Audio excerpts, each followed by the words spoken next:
So most podcasts don't stay small because they're bad. They stay small because they're unclear. And unclear feels exactly like a growth problem.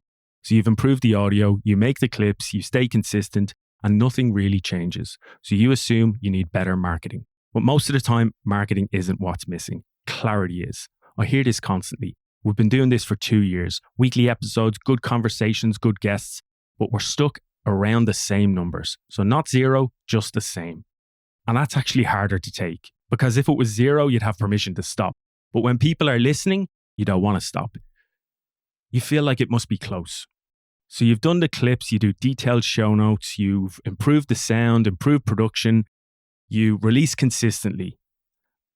So then you reach a conclusion. I'm doing everything right.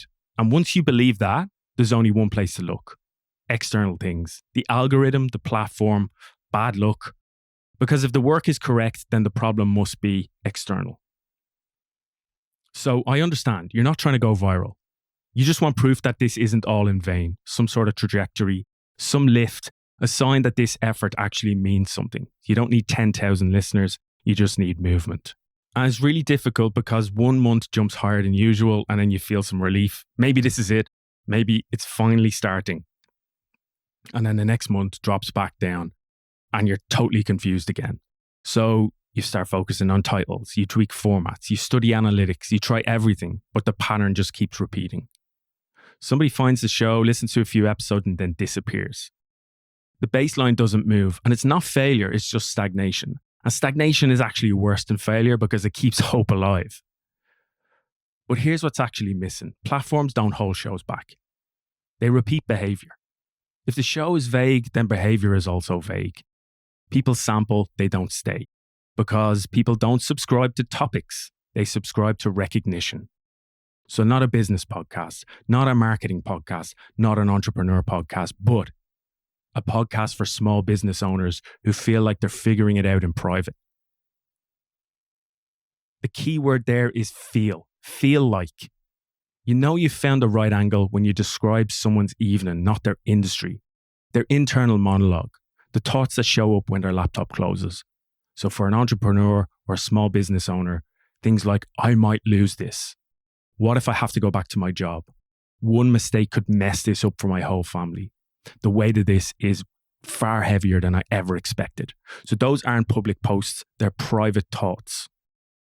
And the moment a show names a private thought, it stops being content and it starts becoming company because people will recognize themselves in it and they'll start to feel understood. It doesn't have to be heavy either. So if you have a fitness podcast, it might be for people who restart routines every Monday. If you have a cooking podcast, it might be for people who bookmark recipes but never actually cook them.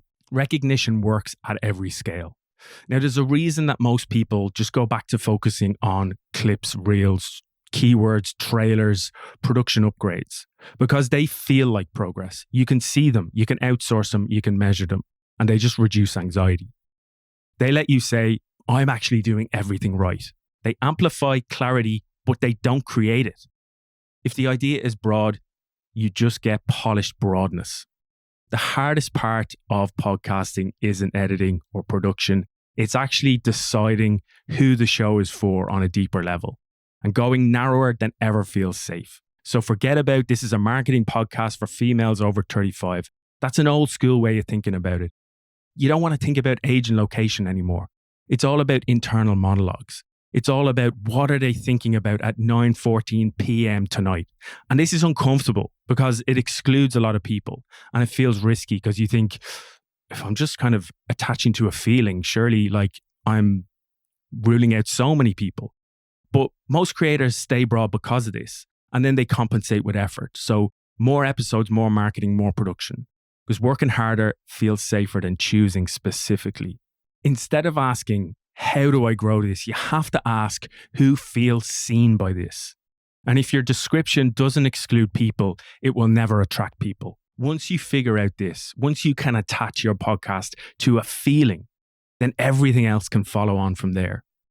Your intros, your hooks start to make much more sense. Your titles will be anchored on this. Your clips will be easier to select and make much more sense for your target audience as well. So you were never chasing fame. You were waiting for a signal. But growth isn't consistency first. It's clarity first. And once somebody recognizes themselves in your show, the numbers stop pulsing and they actually start moving.